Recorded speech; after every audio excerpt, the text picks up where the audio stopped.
Hello friends, welcome to Rice IAS YouTube channel. My name is Tanmoy. আজকের prelims bite সেশনে কিন্তু আমরা right to die with dignity এই particular টপিকটা কিন্তু কভার করব।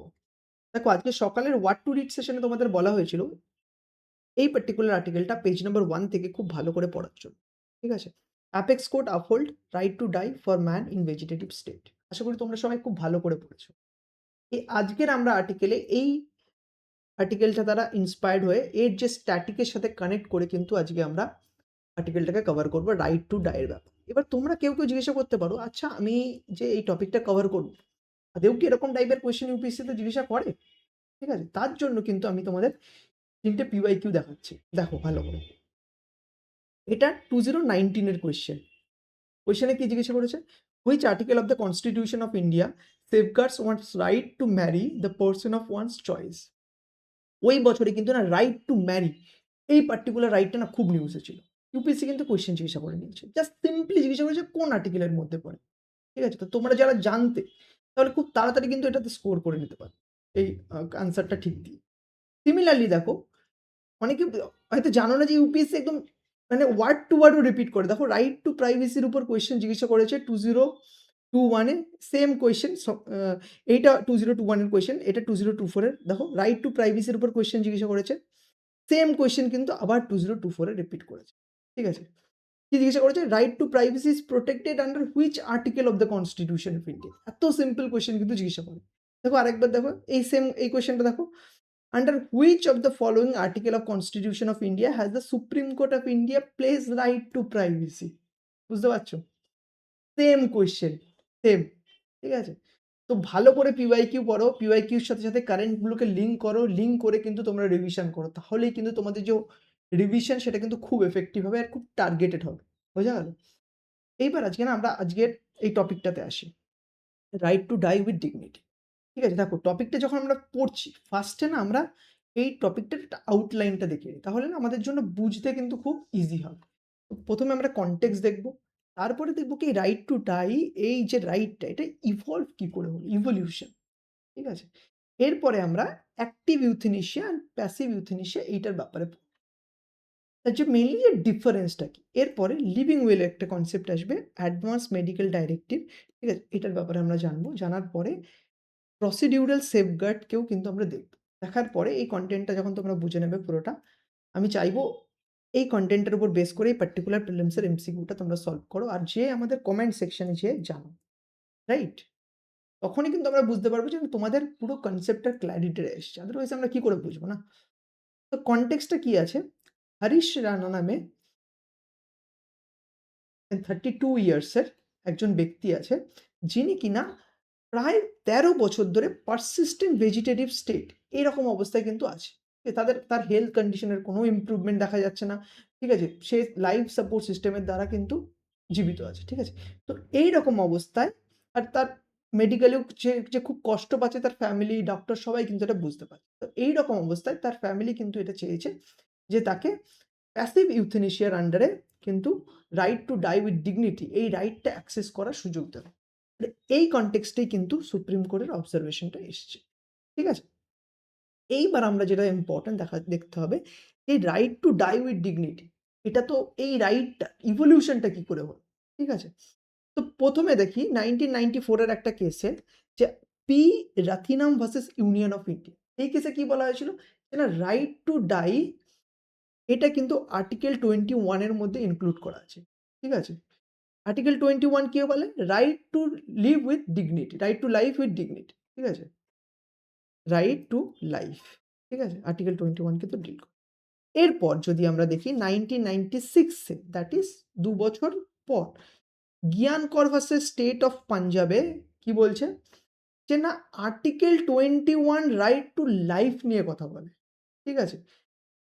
আর্টিকেল 21 রাইট টু ডাই নিয়ে কিন্তু কথা বলে না। এটা জ্ঞান কর ভার্সাস স্টেট অফ পাঞ্জাবের যে জাজমেন্ট। ঠিক আছে? তার মানে এই যে জাজমেন্টের যে সুপ্রিম কোর্টের যে অবজারভেশন সেটাকে কিন্তু এটা রিভার্স করে দেবে। এরপরে তোমরা সবাই হয়তো এটার ব্যাপারে পড়েছো, 2011 এর famous Aruna Shanbaug versus Union of India. এই কেসটাতে কি হয়েছিল? সুপ্রিম কোর্ট কিন্তু প্যাসিভ ইউথেনেশিয়া কিন্তু পারমিট করেছিল। ঠিক আছে? এর সাথে সাথে সুপ্রিম কোর্ট কিন্তু প্যাসিভ ইউথেনেশিয়াকে অ্যাক্টিভ ইউথেনেশিয়া থেকে কিন্তু ডিস্টিংগুইশও করেছিল। ঠিক আছে? তো প্যাসিভ ইউথেনেশিয়ার যখনই আমরা কথা বলছি তখন যেন তোমাদের মাথায় Aruna Shanbaug versus union of India এই পার্টিকুলার কেসটা যেন আসে। ঠিক আছে? এরপরে 2018 এ এসে common cause versus union of ইন্ডিয়ার এই কেসটাতে সুপ্রিম কোর্ট কিন্তু বলেছে right to die with dignity is a fundamental right. কোন আর্টিকেলের দ্বারা এই ফান্ডামেন্টাল রাইটটাকে প্রোটেক্ট করা হয়? আর্টিকেল 21, যেটা কিন্তু রাইট টু লাইফ এর কথা বলে। ঠিক আছে? তো রাইট টু আর্টিকেল 21 এর স্কোপ না প্রচুর বড়। ঠিক আছে? দেখবে বিভিন্ন সময় সুপ্রিম কোর্ট কিন্তু বিভিন্ন রাইট কিন্তু আর্টিকেল 21 এর মধ্যে ইনক্লুড করে। যেমন পুট্টস্বামী জাজমেন্টে রাইট টু প্রাইভেসি কিন্তু আর্টিকেল 21 এর আন্ডারে কিন্তু সেফগার্ড করা হয়। ঠিক আছে? এর সাথে, সাথে এই সেম কেসে common cause versus union of India কেসে কিন্তু সুপ্রিম কোর্ট লিভিং উইল এই কনসেপ্টটাকে কিন্তু লিগালাইজড ও করেছে। এবার তোমরা দেখছো যে প্যাসিভ ইউথেনেশিয়াকে অরুণা শানবাগ কেসে প্যাসিভ ইউথেনেশিয়া অ্যান্ড অ্যাক্টিভ ইউথেনেশিয়ার সাথে ডিস্টিংগুইশ করা হয়েছিল। বাট এই ডিস্টিংগুইশটা কি? What is active euthanasia and what is passive euthanasia? ও অ্যাক্টিভ ইউথেনেশিয়া মানে কি বলতো? আমরা পজিটিভলি কারোর লাইফকে এন্ড করছি। যেমন ধরো কাউকে কোনো রোগী এরকম খুব বাজে কন্ডিশনে আছে, সে খুব কষ্ট পাচ্ছে। ঠিক আছে? মেডিকেল বোর্ড থেকে রিকমেন্ডেশনে কোনো লিথাল ইনজেকশন দেওয়া। দ্যাট ইজ আমরা পজিটিভলি এন্ড করছি। তো এটা কি হচ্ছে না অ্যাক্টিভ ইউথেনেশিয়া। আর প্যাসিভ ইউথেনেশিয়া কেমন? যে আমরা যেটা কেউ কেউ ধরো কোনো মেডিকেল সাপোর্ট সিস্টেমের দ্বারা বেঁচে আছে। আমরা ওই যে ট্রিটমেন্ট, ওই যে সাপোর্ট সিস্টেম সেটাকে আস্তে, আস্তে উইথড্র করে নিচ্ছি। উইথহোল্ডিং আর উইথড্রয়িং লাইফ সাপোর্ট। এইবার এর যে লিগাল স্ট্যাটাস সেটা তোমাদের কিন্তু জানতে হবে যে অ্যাক্টিভ ইউথেনেশিয়া কিন্তু ইল্লিগাল। আর এটাকে কিন্তু মার্ডার বা কালপেবল হোমোসাইড হিসেবে ট্রিট করা হয়। But on the other hand passive euthanasia কিন্তু লিগাল। ঠিক আছে? বাট এটা কিন্তু লিগাল তখনই but specific supreme court guideline. সব ক্ষেত্রে কিন্তু প্যাসিভ ইউথেনেশিয়া লিগাল না। সুপ্রিম কোর্টের গাইডলাইন যখন প্রপার গাইডলাইন মেইনটেইন হয় তবেই কিন্তু এটা লিগাল। এইবার এর যদি আমরা আউটকামে আসি, অ্যাক্টিভ ইউথেনেশিয়ার ক্ষেত্রে আমরা দেখতে পাবো যে এটা আমরা ইনটেনশনাল টার্মিনেশন অফ লাইফ। ঠিক আছে? বাট আমরা যদি প্যাসিভ ইউথেনেশিয়াতে দেখি, আমরা এটা দেখতে পাবো যে আমরা যেহেতু এই উইথড্রল অফ ট্রিটমেন্ট করছি তো ন্যাচারাল কোর্স অফ ডেথকে অকার করতে কিন্তু আমরা এইড করছি। মানে ন্যাচারালি আস্তে, আস্তে মৃত্যু আসছে। ঠিক আছে? এটা তো তোমরা বুঝলে অ্যাক্টিভ ইউথেনেশিয়া আর প্যাসিভ ইউথেনেশিয়ার মধ্যে ওটার ডিফারেন্স কি? মেইন যে ডিফারেন্স।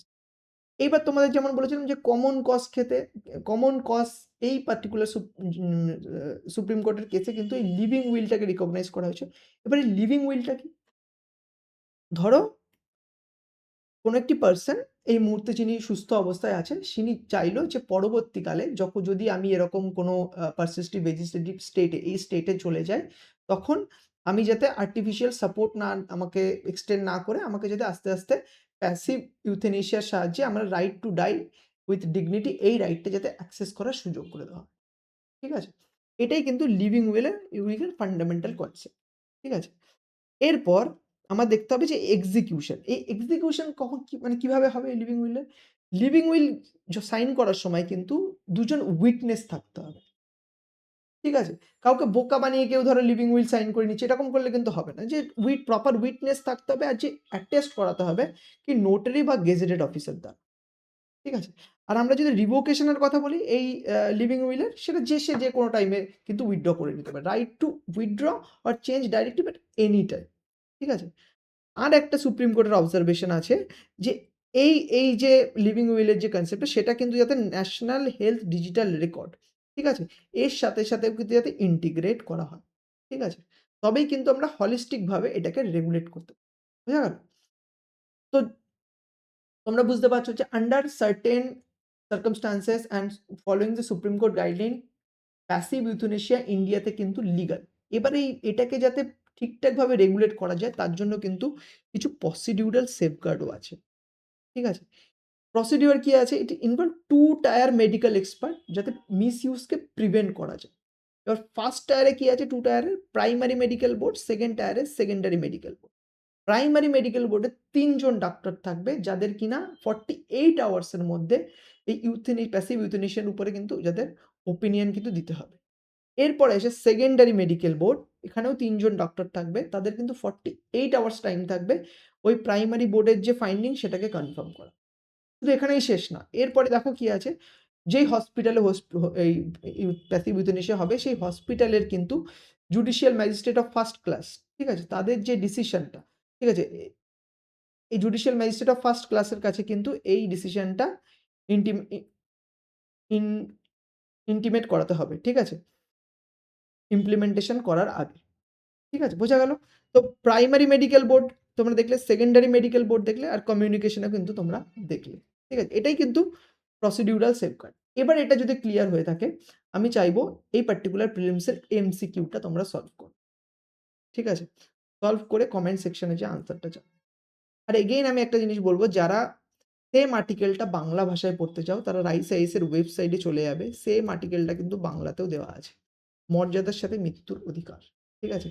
যে মিডিয়ামে কমফোর্টেবল সে মিডিয়ামে পড়বে। পড়ে আন্ডারস্ট্যান্ডিংটা ক্লিয়ার করবে। ইউপিএসসি কিন্তু 2026 প্রিলিমসে রাইট টু ডাই এর উপর কোয়েশ্চেন জিজ্ঞাসা করতে পারে।